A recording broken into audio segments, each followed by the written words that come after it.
Saudara, menjelang pemilihan umum April mendatang, para aktivis lingkungan di Banda Aceh menyerukan kepada masyarakat untuk memilih presiden dan calon legislatif yang memiliki visi dan misi terhadap penyelamatan lingkungan.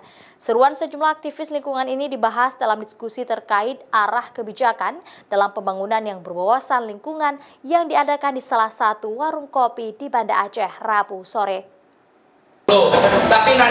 Masyarakat Aceh diminta agar lebih jeli melihat calon legislatif pada pemilihan umum 17 April mendatang.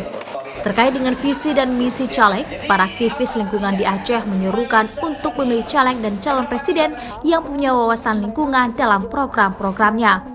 Menurut para aktivis lingkungan dan pengamat hukum, tidak banyak para caleg saat ini yang paham terhadap isu lingkungan, sehingga tidak ada isu lingkungan yang diangkat dalam program kerja mereka apabila nanti terpilih. Aktivis lingkungan mengajak untuk memilih para caleg yang mengerti dan paham terhadap isu lingkungan. Sudah mulai cerdas bahwa mereka harus memilih calon yang memang betul-betul memperjuangkan tentang bagaimana alam ini secara lebih baik lagi, ya. Misalnya mendapatkan hak lingkungan yang bersih dan sehat.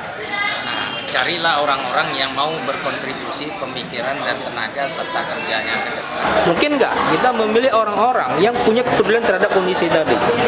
Karena apa? Karena ketika kita bilang hutan terjaga, lingkungan terjaga, berarti kan kita ingin mengurangi yang namanya bencana, ya kan? Konflik satwa berkurang, bencana banjir berkurang, erosi berkurang. Nah, ini yang kita harus sampaikan. Nah, orang-orang seperti ini ada nggak? Ini harus kita cari. Diharapkan lingkungan Aceh tetap terus terjaga dan para anggota legislatif yang terpilih nantinya bisa mengatur kebijakan, mengalokasikan anggaran, serta mengawasi persoalan lingkungan di Aceh. Mustajab, Kompas TV, Banda Aceh.